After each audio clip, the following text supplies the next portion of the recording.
Squish the Slave, Episode 3. This video is a part of a series of videos that are all based on a scenario in a novel I wrote titled Meanie and Kaka. It is available on Amazon Kindle if you're interested in the complete story.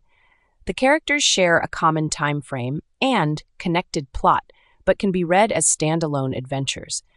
The stories make more sense if you read or listen to them in order. The correct order and links are listed in the description. Each video takes me some time to put together, so please be patient. I am working on it. I am anxious to learn what you think of them, and of course, like and subscribe, and help me get my channel off the ground. That's if you like my work. Now, the story.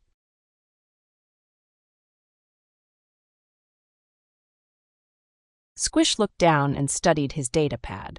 Looks like everything checks out, he confirmed. Then he pressed his thumb to the screen, and it beeped. Will you be on the solo shuttle? Or wait for the main team to fly down to the field station? The Bay Chief inquired. I'm going with the cargo, he answered. If I wait for the scheduled drop, I won't get back for another week. They were in the launching dock of a large cargo ship orbiting a beautiful planet no one had yet to name. It only had a number, Q8633, or Q for short. All the natives were collectively called Q as well. Several years earlier, the company had established a lead mining facility on one of its uninhabited islands. Squish was on his way to see why the mine production numbers didn't meet prediction. He turned to the chief and said, I've got to get on board. It's shoving off soon, and I need to prep the cabin. Have a good trip down, Squish. Say hi to the gang on the surface. Will do. I'll see you when I get back. With that, he climbed aboard the lander and made his way to the bridge. This ship normally operated autonomously, but one could pilot the ship manually if needed. It also had some cabins should anyone wish to ride along. He sat down and buckled in, then laid back for the short ride down. He didn't mean to go to sleep, but he had been traveling a long time, and he was exhausted. He was in the deepest state of sleep when an alarm blared out with the most annoying female voice shouting out, Warning! Warning! Massive power failure! Ship's control systems offline. Uncontrolled re-entry imminent. It kept repeating the message until he turned it off. The entire console was randomly blinking various warning messages. None of the controls were working.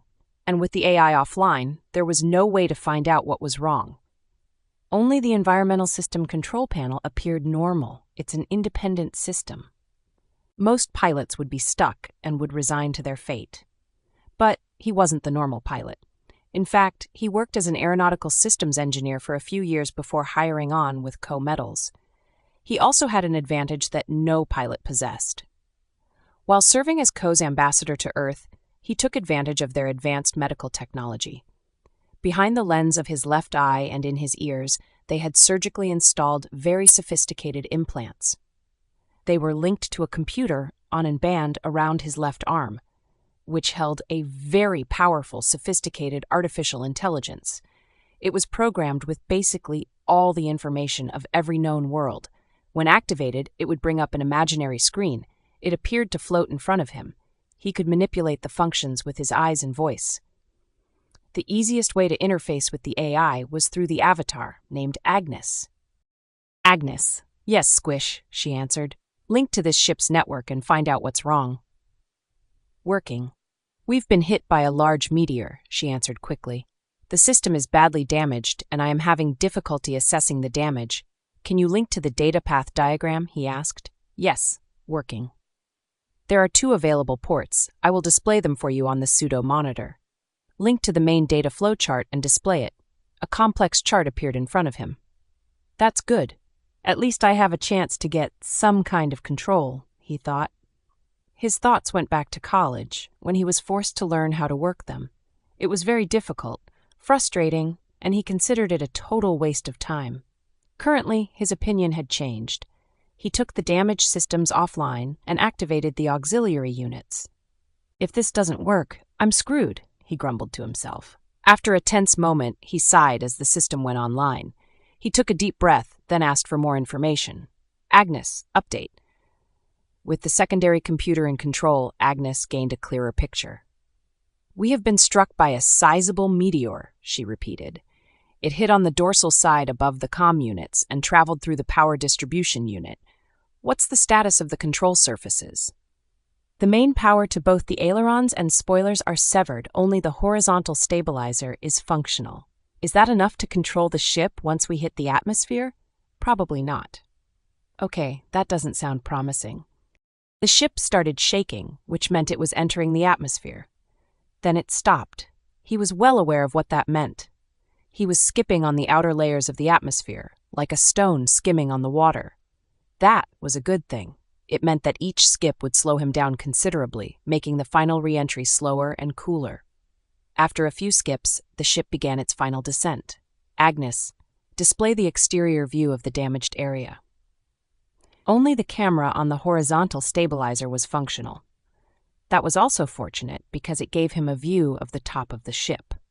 He closed his right eye so he could get a clearer view of the screen. It looked ugly. The meteor had ripped a large gash through the top of the fuselage. Sparks could be seen through the hole. He inspected the rest of the craft, and it was intact. Looking at the wings, he got an idea. Agnes, are the landing flaps working? Yes, but deploying them up here won't help. Program a routine that allows the autopilot to use them as ailerons to control roll. I do not have the necessary aerodynamic data to accurately make the algorithms. Guess.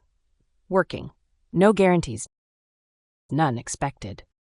Let's find a good place to crash. Display the area on a map where this bucket could put down.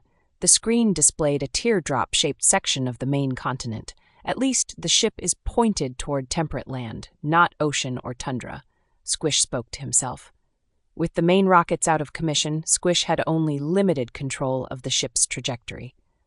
Agnes, display the kingdoms in the area that we've had contact with and won't kill me on sight. There are 2 in the highlighted landing area, she replied. Are they friendly? Yes, they are aware of our presence and were very cordial to our representative. They both asked not to be contacted again, and we don't have any way to communicate with either one. Will I be able to talk with them through the translation unit? Yes, their language has been deciphered. Squish turned his attention to the landing. Are the landing gear functional? He asked.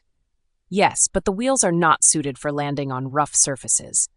Then we have to make a belly landing on the closest kingdom. How long before we can get close enough to pick out a suitable spot to put down? 18 minutes 6 seconds. Just enough time to put on my envirosuit. This was a gift from Nadia and her parents, Earthlings that had become his close friends. It was a suit that allowed him to function in almost any hostile environment. It was far superior than those available on Ko. Anyway, how's the weather down there? He asked as he donned the suit. It is colder than you are used to, but daytime temperatures are not life-threatening. The suit will keep me warm, he thought to himself. The immediate struggle to survive distracted him from another problem. If he survives, no one is going to know where he is. The emergency locator beacon and all the comm systems are inoperable. They are going to have to search an area the size of Africa with no way to detect him. The space agency is reasonably good at rescuing someone in space, but does not have the resources to find someone lost on a continent. If he survives the landing, and if the natives are friendly, finding his way back to the facility by himself poses serious challenges. The feudalistic societies are in the early Iron Age stage of development. They just don't have the means to travel very far. But right now, those problems won't be relevant if he doesn't survive the landing. Agnes, find a flat place near a large city. Working. There is a level field not far from a small city in the kingdom of Tossup. We are not close enough to detect rocks, but it looks smooth. Nothing we can do about it. Aim for that field, he commanded. Understood. As they fell further into the atmosphere, the ship began heating up, but Agnes guided it at such a shallow angle of descent. It wasn't a problem. The algorithms Agnes worked out that utilized the flaps as ailerons were working very well. He watched through the windshield as the field rapidly grew closer. He could not see any rocks or objects laying on the field. He braced as the ship hit the ground and skidded toward the trees at the far end. The ship didn't want to slow down. It started to spin to the left. The tree line was closing fast. Then, suddenly, as if someone slammed the brakes, the ship came to a halt. The deafening sound instantly quit, and he sat there in the cockpit, looking out at the beautiful forest, a short distance away. The ship's instruments were still lit, so there was no loss of power. "Agnes, what's the general condition of the ship?" The landing hasn't altered the condition of the ship's systems. The field's tall, thick grass helped keep the ship's structural integrity. He unbuckled himself, and to his surprise, the hatch opened by itself. Stepping out, he walked out onto the field. He wanted to climb up on the ship to inspect the damage, but the skin was still too hot. It was a beautiful planet. The colorful flowers, blue-green plants, and short trees were stunning. He landed purposely on the outskirts of a city, so it wasn't too long until a group of soldiers came down the path. When they stopped in front of him, they examined him intently. The soldiers were bipedal, had dark green leathery skin, and bony skulls. Years earlier, the company had conducted a study of all the cultures they could find on the planet, which had recorded and translated all the languages they came across. His AI would serve as a translator, although it had limited knowledge of local dialects. The group stopped in front of him, and the leader stepped up to Squish. "Starbeast, your kind was warned not to return," he spoke. "My machine broke and fell out of the sky. It was unintentional." "Are you alone?" the soldier asked. "Yes." "Are you armed?" he asked him. "No, I am not," Squish replied. They surrounded Squish and led him back up the path they came from. He found it strange that they didn't search him for weapons.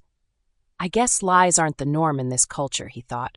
The suit he was wearing had multiple pouches and pockets, and he was also carrying a small backpack, none of which seemed to concern his guards.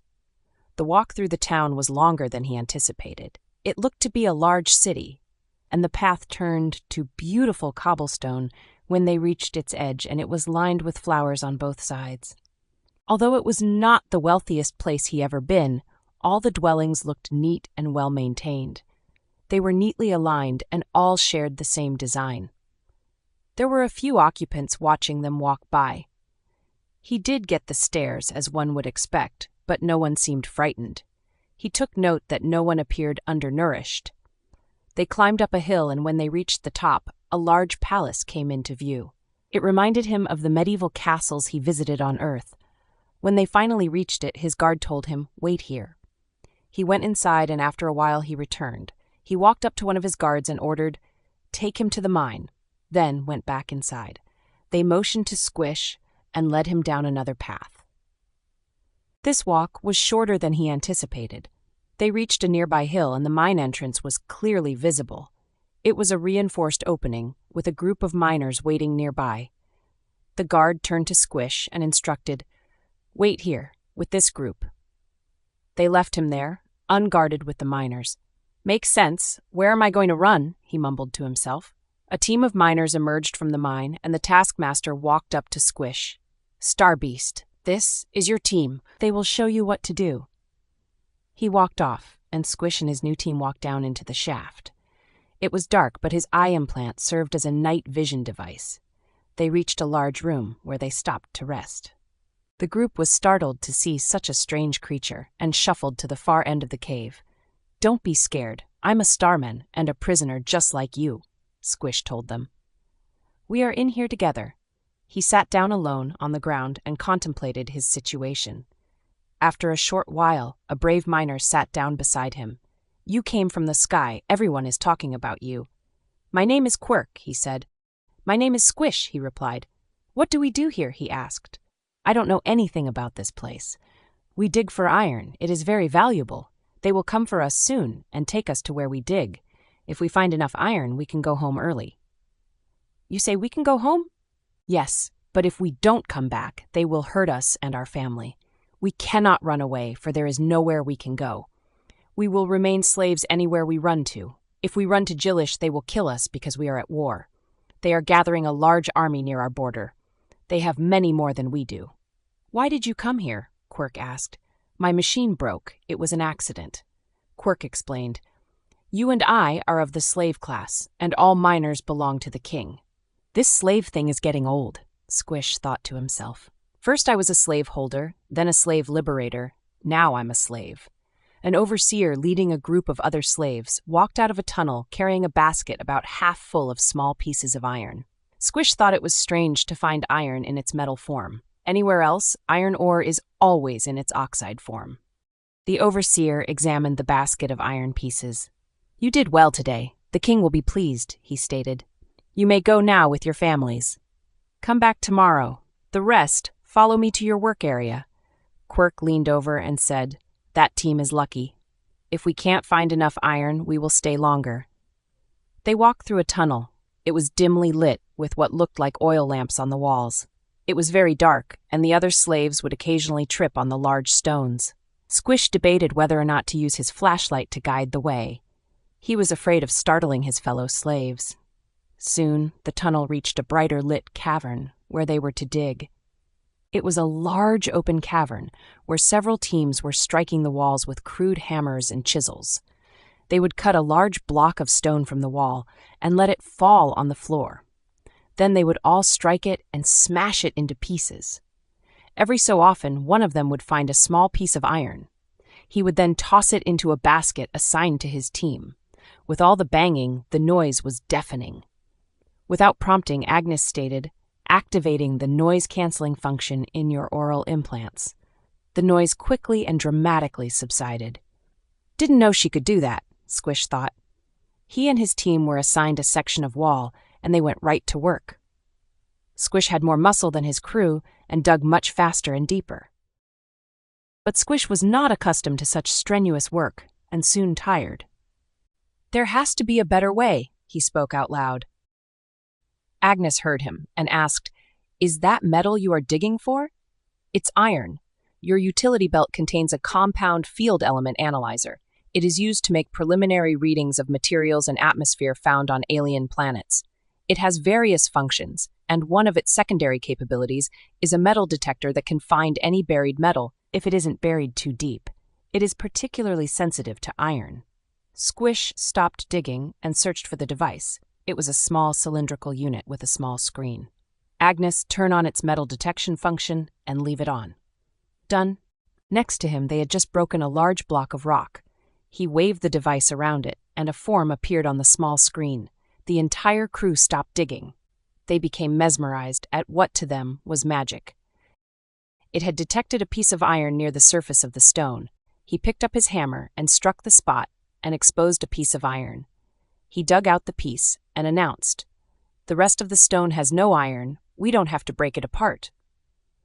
They quickly figured out that this would decrease their workload and increase their efficiency dramatically. They no longer had to grind down each stone to find the metal. It was by far the most laborious of tasks. Squish was relieved of heavy manual labor, for all he did was scan the stones. The baskets were quickly filled.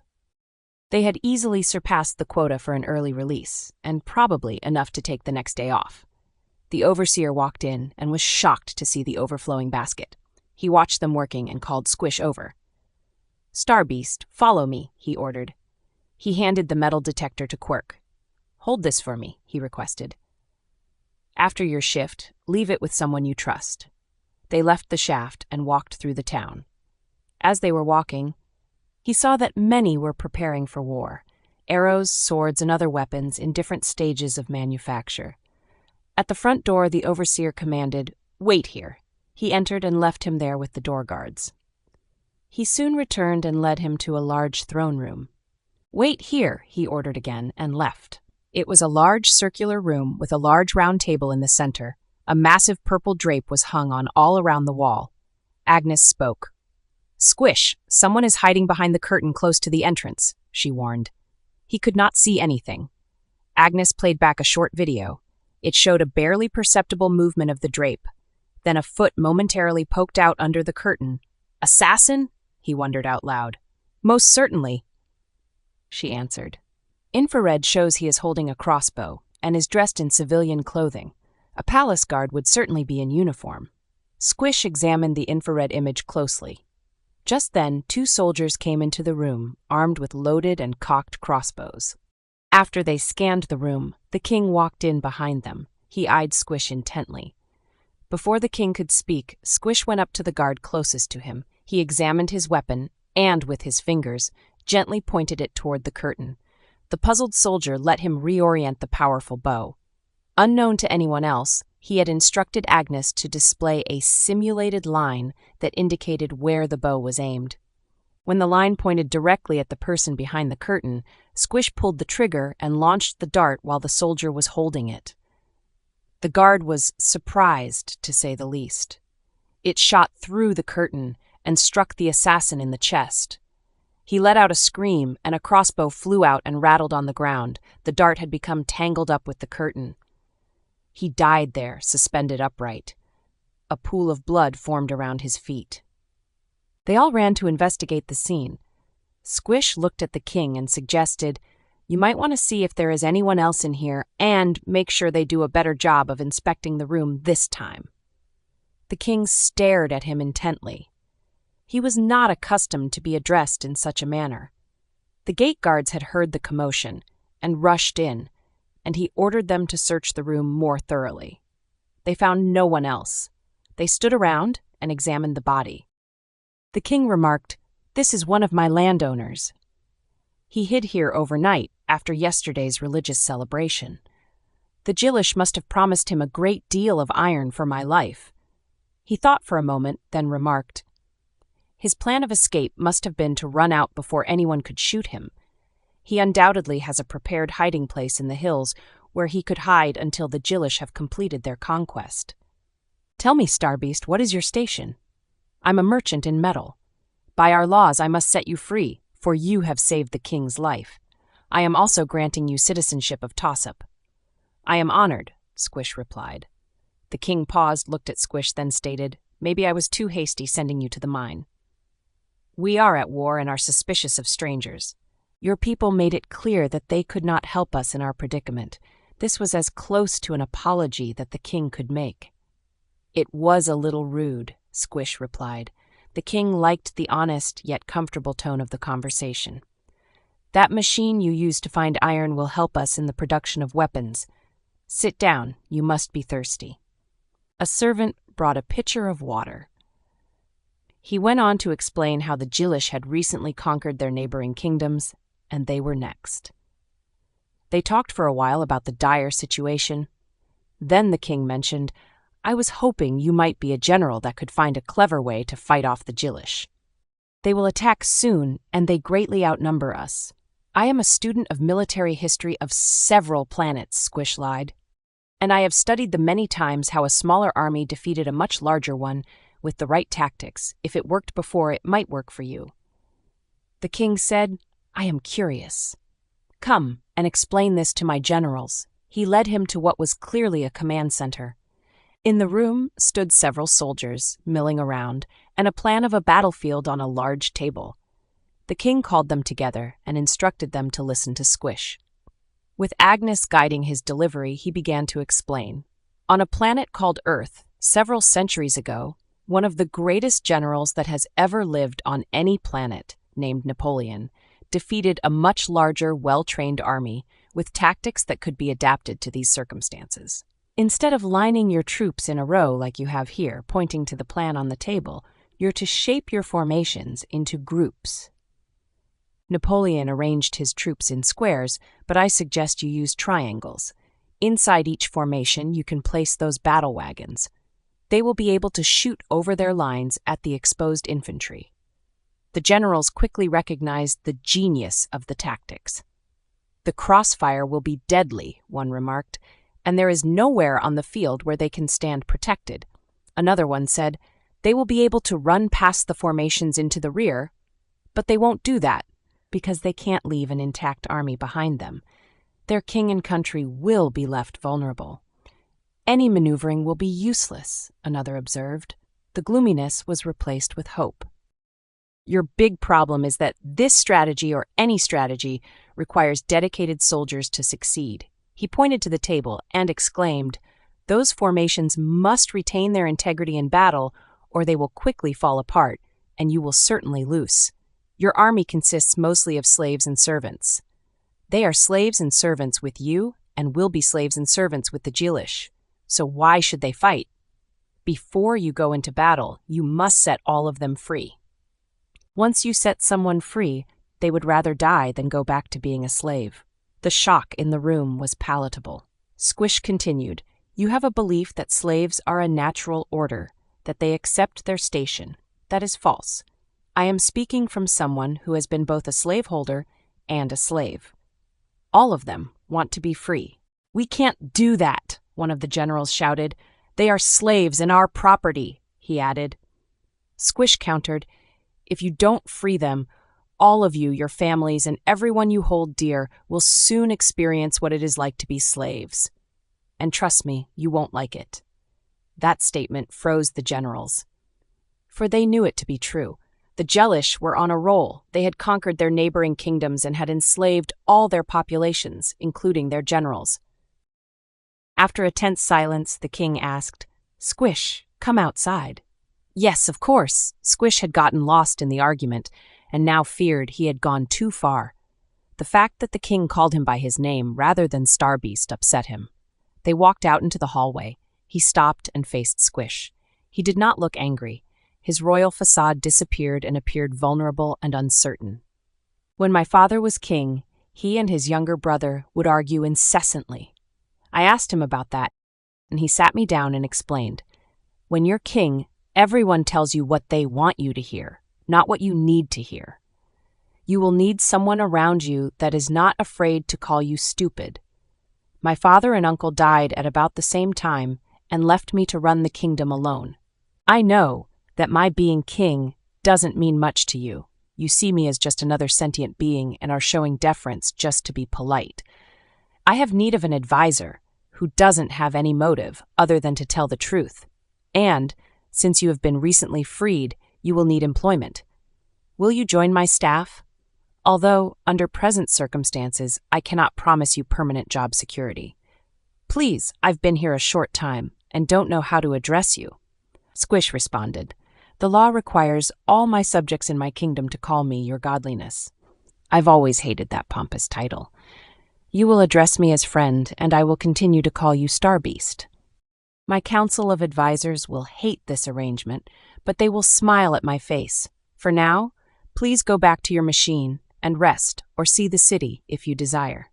The next meeting is in the second morning. I will send someone to remind you and guide you back. In addition, as a royal advisor, you are entitled to a servant to attend to your needs. If I may, there is a slave I met in the mine named Quirk. If that's your wish, go to the mine and command the overseer. He will get him for you." "Thank you, friend," Squish said nervously. Squish stood there, not knowing exactly where he was to go. He didn't notice that the whole time he was speaking to the king, a servant was standing behind him. "Do you wish me to guide you to the mine, advisor?" he said, startling Squish. "Yes, of course." "This way, please." As Squish was walking out, he thought, from slave to king's advisor in one day. That's got to be the most radical promotion ever. The walk through the city was strange. Everyone he passed averted their eyes and nodded strangely, then went on about their business. "The word gets around quickly here," he muttered to himself. "I just got the job a few minutes ago." When they reached the mine, the guide commanded the guard at the entrance, "The advisor needs the slave named Quirk." He looked at Squish with a puzzled stare. He paused, then ran into the mine. He emerged a short time later. Behind him, the team of miners Squish had worked with came wandering out. It must be quitting time, Squish thought. Quirk was the last in line and smiled when he saw Squish. Outside the confines of the mine, Squish was shocked to see how young and small Quirk really was. He is only a child, he thought. He noticed that Quirk had brought along the small metal detector. Squish took it and handed it to the guard. "This is mine, so take care of it, and use it wisely," Squish ordered. "We need the iron for the upcoming battle." "Yes, advisor," he answered. He asked Quirk, "Do you know the way back to my machine?" "Yes, everyone knows that." "His proper title is advisor," the guide corrected. "It's all right, he didn't know. You may return home. Quirk will guide me the rest of the way," he said to the guide. "As you wish." "Advisor?" Quirk inquired. "The king and I hit it off." They walked through the town and past a group of food vendors. "Sorry, I don't have any money to pay for food. Guess I have to wait until payday, Squish commented. Quirk was puzzled. You don't need money. Tell me what you want. I'll get it, and the castle will pay the vendor for what you bought. Well, I'm new in town and don't know what's on the menu, so pick the best stuff. Quirk went from shop to shop and ordered all sorts of delicacies. They also stopped by at a tailor, who put together a new suit for Quirk. They reached the ship, and it startled Quirk when the hatch opened by itself. They went inside and sat down at the galley table. Quirk was mesmerized by the interior of the ship. He just couldn't stop staring at the indicators, dials, and blinking lights on the bulkhead. "This machine is warm and comfortable," Quirk commented. "Does it remain this way all the time?" "Yes. Is it too hot for you?" "I can adjust the temperature if you wish." Quirk looked at Squirt and commented, "You do not have slaves where you come from. Our planet abolished slavery many centuries ago." They sat in silence for a moment, then Squish asked, "Quirk, do you have a family?" "No, I was raised with my master before being sold to the king. I never knew who my family was." "In case you haven't figured it out, you're my servant." "I figured." Quirk looked around, then inquired, "Is there a fire here? It will take me a short time to prepare the meal." Squish smiled and said, "I can't eat this food. I'm from another planet, remember? I can only eat food from my world." Quirk was puzzled. "Then who is it for?" he asked. "It's for you." Before Quirk could reply, he showed him the stove. They each prepared a meal and sat down to eat at a small table. Quirk asked, "If you cannot eat our food, how long can you live before you starve?" This ship was on its way to supply one of our larger teams on this planet. "It is stocked with enough food to last them a long time, so it will last me many years. My friends will not stop searching this planet until they find me, and knowing them, they won't be long, and I will be gone long before it runs out." Quirk took a bite of his food. He commented, "This tastes much better fresh. The only time in my life I've ever tasted this food was once when we ate it out of the castle garbage." The next day, Quirk led Squish on a tour of the city. Quirk was particularly interested in the weapons manufacture. He watched them making swords, arrowheads, and spear tips. He did not have to ask Agnes to see that their iron tool-making system was very primitive. The iron was too soft and barely held a decent edge. He wanted to use the ship's small fabricator to construct some proper war gear, but there was nowhere near enough metal powder to arm everyone. He came up with an alternate solution. Agnes. Yes, Squish. Design some molds so these people can make some proper weapons and find a more advanced method of forging iron. Yes, Squish. Working. Computations complete, displaying results, Agnes reported. Squish gathered the metal workers and instructed them on how to use the molds, bellows, and quenching baths. The smiths were amazed at the stronger metal they produced. The bows the archers used were small and weak. Squish taught the bowmakers how to make a larger, more powerful longbow. The archers were trained to use the stronger three-finger pull, as opposed to the weak pinch pull they were using. Schmitty, a close friend on Earth, introduced him to archery. They often attended competitions. The first batch of swords were completed, and they looked beautiful. He enlisted some of the workers to carry the weapons to the castle. He found the king in the war room with his generals. "Friend, I've brought you some gifts," and handed him a sword. He grabbed it and was amazed on how smooth, strong, light, and sharp it was. Squish presented him with the long bow and explained, "I can teach your archers how to draw this much more powerful weapon. Your workers are working all night and day and will soon have enough long bows and swords to outfit the entire army." The king looked at Squish with a worried face. "Starbeast, we are at a loss on how to free our slaves and servants. This way is the only way we know." "I have been thinking on this," Squish explained. "There may be a way for everyone to come out ahead. First, you must transfer the land to the ones who work it. They may do with it what they please, but will not get it for free. They will have to set aside a set percentage of their profits. The percentage will be divided 3 ways. The first is for the former owner until the property is paid off. They lose their property but become wealthy. The second is for you to run your government and fund an army of professional freemen. The third is to establish basic government services that benefit everyone. Public schools, roads, impartial law enforcement, laws that apply to everyone. A nation is strongest when the system works for everyone equally, regardless of station. But before all that, I suggest we win a war. The next day was declared a holiday, and the city was to gather in the central square. The king and all the advisors, royalty, generals were gathered on a large balcony on the side of the castle. The royal announcer, in the loudest voice Squish ever heard from such a small creature, started his announcement. From His Godliness, King Quark! From this moment and forevermore it is decreed, all slaves, servants, and their children are now free. Everyone will no longer be subjects of a kingdom, but free citizens of the nation of Tossup. No one can ever again be harmed, sold, incarcerated, or made to work against his will by anyone including the king, unless they have been lawfully found guilty of a crime. The crowd responded with an emotional, thunderous cheer. It took a while for it to quiet down.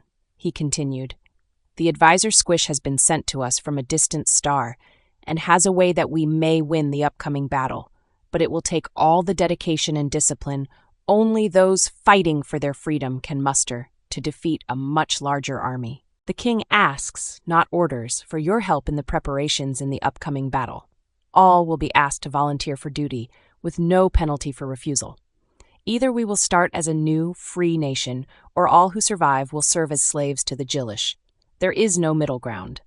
Our future now rides on how you, the new owners of this nation, come together. Go and do what you can." The preparations went into full swing. Squish found a can of high-grade metal powder in the tool room he used to make a few precision high-strength circular saw blades. He attached them to the self-powered motors used to retract the landing gear. This enabled the clever furniture makers to use them to mass-produce shields, arrows, longbows, and even war wagons. Squish even provided some high-quality lubricant from the ship's gearboxes to replace the tar used to grease the axles on the wagons. The tactics were practiced and refined. Then the day came. The enemy had crossed the border. The one advantage the Tossup always had was the selection of the battlefield. It was a flat grassland between a swamp and river. The army was mobilized. A traditional battle line was formed in what the Jillish presumed to be out of arrow range. The Jillish army was at least 3 times larger. About half the Tossup infantry was issued a long bow and arrows. This was only for the initial volleys. When it came time to fight, the infantry were to toss the bows on the back of the wagon and ready their swords and shields. Then only the trained archers would be the ones to shoot during the battle. The commander of each army sat with his advisors in a large sheltered enclosure. They had a commanding view of the battlefield. This was, by tradition, a protected zone. The troops of each side were prohibited from attacking those in the enclosure. It also served a practical purpose. Should one army get control of the battle and kill the enemy commander, there would be no one left to issue the order to surrender, and the fighting would last longer than necessary. The 2 armies stared at each other, waiting for one of them to make the first move. The signal was given, and a rain of arrows from the entire Tossup army, devastating the surprised Jillish formation. The Tossup longbows could easily reach the enemy troops. They would continue with the deluge of arrows until the Jillish advanced or retreated. Their casualties were quickly mounting. Finally, the Jillish received the command to advance, and they marched forward. When the Jillish archers came into range, they opened up with a volley of their own. The majority of their arrows just bounced off the Tossup shields or the thick scales of the large beasts that had pulled the war wagons. From the Tossup command center, a large purple banner waved. This was the signal to form up in their triangular formations around the wagons. When the Jillish infantry reached the Tossup army, it found itself caught in the deadly crossfire of the trained archers atop their platforms. When the Jillish swordsmen stormed the Tossup infantry formations, they had trouble reaching them behind their disciplined wall of shields, and would be quickly stabbed with the razor-sharp swords that were thrust through the narrow slit between shields. The favorite Jillish tactic was to overwhelm a weak spot of the enemy line. Then they would rush through the opening and surround the enemy troops. This was a difficult tactic to defend against in a standard line formation. When they attempted it on the Tossup formation, they got a nasty surprise. If they managed to breach a section of the formation, they were easy marks for a group of specialized infantry positioned inside the formation, armed with powerful crossbows. The toss-up metalsmiths used their advanced metal working techniques they learned from Agnes to construct a far more powerful crossbow. It launched a solid iron dart that easily penetrated their shield and armor. The shock of the dart was so great that it instantly dropped the enemy where he stood.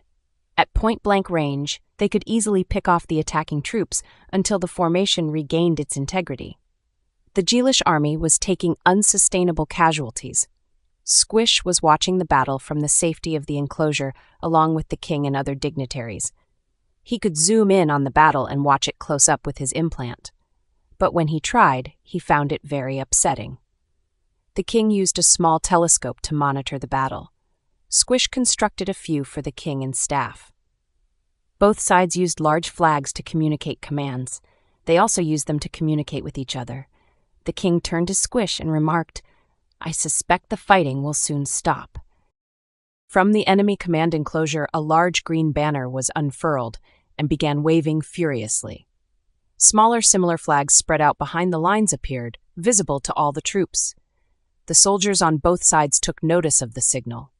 The fighting ceased and the battlefield suddenly became strangely quiet. All eyes turned toward the toss-up command center. The answer was immediate. The signal man was ordered not to wait for instructions. Upon seeing the Geelish banner, he raised the purple toss-up flag and waved it vigorously. The toss-up army responded with a rousing cheer. The Geelish were conceding the battle and were requesting an orderly withdrawal, and the toss-up agreed. The Geelish began gathering their dead and wounded and began the long march home. Like everyone else, Quirk joined the infantry and went off for training. Squish began the frantic search for him. It did not occur to Squish that he could have easily ordered the royal guard to find him and went out alone into the battlefield searching. Squish walked through the lines of returning soldiers, asking if they had seen him. He was still not thinking straight. He finally came across one of the men in Quirk's unit. He asked him if he knew where Quirk was.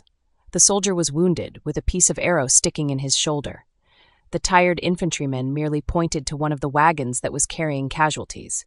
It was not far, in the center of the battlefield. "Oh no," he gasped. Quirk ran up to it, as fast as his little legs could carry him. He ran past the dead and wounded soldiers still laying all around. He was not alone. Many relatives were frantically searching the field for missing loved ones. They were the forgotten casualties of war. Squish reached the wagon and looked inside. Quirk was not among the wounded. "What are you doing here, Squish?" He was startled at Quirk's voice emanating from behind the wagon. Quirk was clearly annoyed at Squish's presence. "We're almost done here. I would have been home soon." He did not have the chance to answer, for a group of soldiers came up from behind. One of them called out, "Advisor Squish, this place is not safe. There may be still enemy soldiers hiding among the wounded." It was the commander of the royal guard. The king had sent him. Squish was about to answer when a female ran up from behind the soldiers, going from body to body searching for someone. She stopped in front of a small pile of dead infantry and fell to her knees. She placed her hands on one of the soldiers' chest and laid her head down and softly sobbed, "Father?" They walked up behind her. Squish looked at the soldier and said to himself, "Old man, what are you doing here?" He was not a young man and shouldn't have been allowed in the army. His sun-baked skin and her ragged dress easily identified them as former slaves. The soldier's hand still tightly grasped his blood-covered sword. It was likely he took the 3 enemy soldiers in the pile with him before succumbing to his many wounds. The general bent down on one knee next to the female and spoke. "Madam, I cannot express the sadness I feel for you in the loss of your father. I will make sure he and all my brothers in arms that have fallen today receive a proper warrior's burial. I also will make sure that the cause he died for will not be forgotten. Please, it is not safe here. Let us escort you back to safer grounds." 2 days ago, he would have addressed her as slave and probably not addressed her at all. Now his tone was different. She stood up and looked down at the body of her father and spoke to him. Father, before you left, we had an argument. It seems you were right and I was wrong. Things are changing. The fight was worth it. Several days later, they held the official victory celebration that was held at the castle. The king stood up, and the room quickly went quiet. This battle is not just a local victory. The Jilish had 3 armies, and we defeated one of them. They are surrounded by enemies, and they will need the remaining 2 to defend themselves. It will be many generations before they can attack anyone. In addition, the Jilish army is mostly made up of slaves, and when the news of our emancipation crosses the border, their king will not have much trust in much of his army. Any threat to the security of Tossup will come from inside our borders. If we can't get past the arrogance and entitlement of our aristocracy, our nation will fall apart. The night continued with the awarding of various medals for bravery. The soldiers lined up, and the king placed the awards around their necks. After the presentations, a group of lower-ranking soldiers requested the king's attention. They approached the throne, and the senior soldier announced, "King Quark, we have inducted someone into the Order of the Sword. As you know, this is an honor that can only be bestowed by the common ranks to a high-ranking official. We have met and chosen someone who has shown leadership and compassion. The king requested, 'Come forward and tell me who you have chosen for this high honor.' The soldier walked up to the throne and quietly told him, then handed him a simple infantryman's sword. The king smiled, and all could see he approved of their choice. He took the sword and examined it. By tradition, it was a standard infantry weapon, but the soldiers had it inscribed with the infantry insignia on the blade, which meant it had been wielded in battle, an even higher honor. He held up the sword, turned, and faced Squish. "I had nothing to do with this," he said. "It was all their idea." "Congratulations," and handed it to him, and the room went wild. Squish was shocked. "I don't deserve this." "We disagree, Advisor Squish," the soldier spoke. "We would be dead or slaves if it weren't for you. And now our children and children's children will be free. The reason we can't give you a higher honor is that we don't have one. I will honor it forever and never forget you," Squish replied. The king looked at Squish and remarked, "You must know that the last time someone received one of these was when my grandfather was king." Squish and the council spent the next several days trying to organize the new order, and the negotiations were brutal. At the end of one of his more exhausting days, he dragged himself back to his ship because the talks were not going anywhere. They had been arguing all day about the provisions. It seemed that no one could agree on anything, and too many were still stuck in the old order. He walked in the cockpit and plopped down in the captain's seat. Making supper was his next task, and right now it seemed not worth it. Quirk was out somewhere, and he was just drained. Agnes came on and reported, "Squish, you have a message." "What now?" he moaned. "Whatever it is, they can wait until tomorrow." He went to the door, to find no messenger anywhere. "Agnes, where's the messenger? Your message is through the communications link," she replied. "Squish, is that you? Are you all right?" It was Nadia's voice. The tiredness ran out of his body. "About time you found me." He was not surprised she traveled all the way from Millennia to search for him. They were very close friends, and he would do the same for her. When they first discovered this world, she headed the initial exploration team and had made many contacts throughout the kingdoms. "How did you find me?" "Well, when we heard through the planet rumor mill that a big-eared star beast went from slave to king's advisor in one day by saving the king's life, then built a mighty war machine that scored a victory against a much larger army, thus saving the kingdom and freed all the slaves, as a bonus." It narrowed the search area considerably. "Yes, I've been a little busy. Look, in 26 hours a sky crane will arrive to take you and the crippled ship back to the facility," she explained. "The comm drone we sent to find you will hover above you until you leave." "If you could, please send a standard comm unit," he asked. "The people here are transitioning away from a slave state and desperately need help." "It's what we do," she agreed. "See you soon, and everyone is relieved you are all right," Nadia signed out. Later that day, he found the king alone in the throne room. "Friend, we must speak," he said, entering the room. "You are leaving. I have grown to know your voice." "Yes, tomorrow. They have found me and will send a machine to take me home. There is a trusted friend of mine named Nadia from another planet. She can help set up your new order. She and her friends have helped many nations before and can assist you to decide the best course of action. She is the smartest person I know, and I trust her with my life, but I must warn you, she can be stubborn."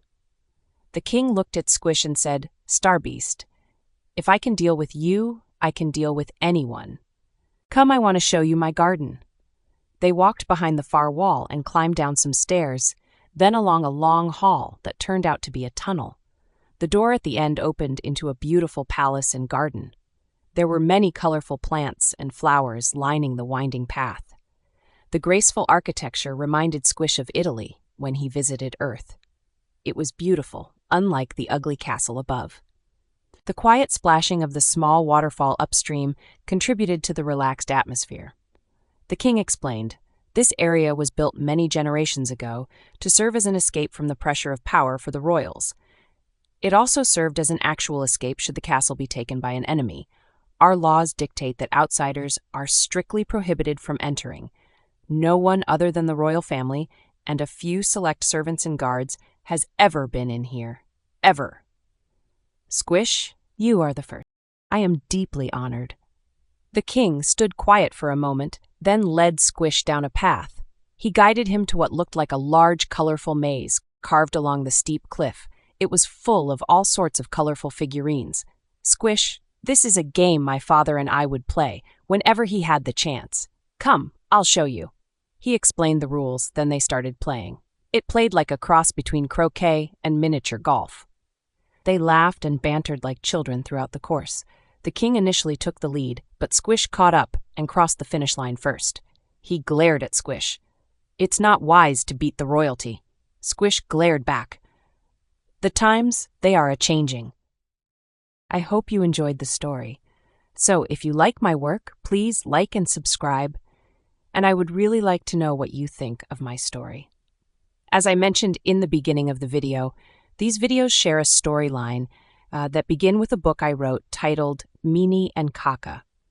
It follows the story of when Melanie Baxter, a high-powered accountant, takes on a position of chief financial officer of a troubled company on Millennia, a colonial planet.